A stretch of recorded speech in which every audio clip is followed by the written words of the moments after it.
대통령께 다음 소희 영화를 추천드립니다. 대기업 콜센터로 현장 실습을 나갔던 고등학생이 목숨을 끊은 내용입니다.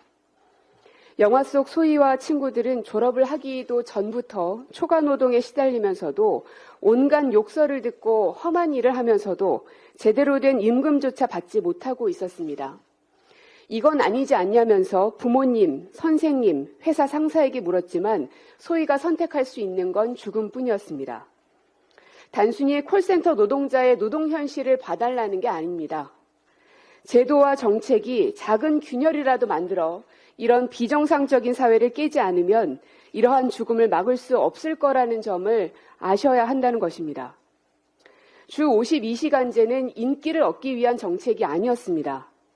계속되는 과로사를 막기 위한 몸부림이었습니다. 하지만 대통령과 국민의힘은 너무 쉽게 주 69시간을 말했고 이에 대한 국민 여론이 싸늘해지자 대통령은 금세 재검토를 지시했습니다. 다행이라 생각했습니다. 하지만 그마저도 얼마 지나지 않아 원점 재검토가 아닌 홍보를 잘하라는 의미라는 정부의 설명이 잇따랐습니다. 대통령의 말은 천금과 같습니다. 국가 전체가 움직이는 것은 물론 누군가에게는 우주가 뒤바뀌는 일이기도 하기 때문입니다. 현장의 목소리를 청취해 제도를 보완하라 말씀하셨지만 그건 정책 발표 이전에 하셨어야 할 일입니다. 하지만 지금이라도 그 현장의 목소리를 좀 전달해 드리겠습니다.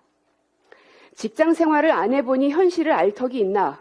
여가 생활도 하고 사람답게 살자고 주 5일 근무제 도입했는데 이에 역행하는 국힘은 각성하길 바란다. 20년 전에 사회생활 시작할 때 당연하게 저녁 먹고 버스 끊기기 전 11시까지 일하고 토요일, 일요일에도 당연히 일해야 하는 시절이 있었다. 너무 힘들었다.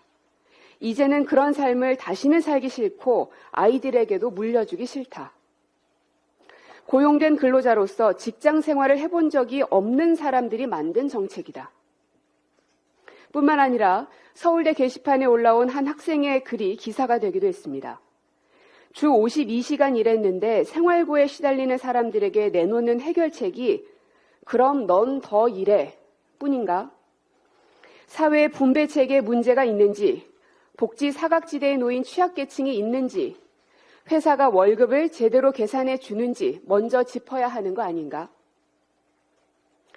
이렇듯 청년과 국민들은 잘 알고 있는 사실을 왜 정부와 윤석열 대통령은 모르는 것입니까?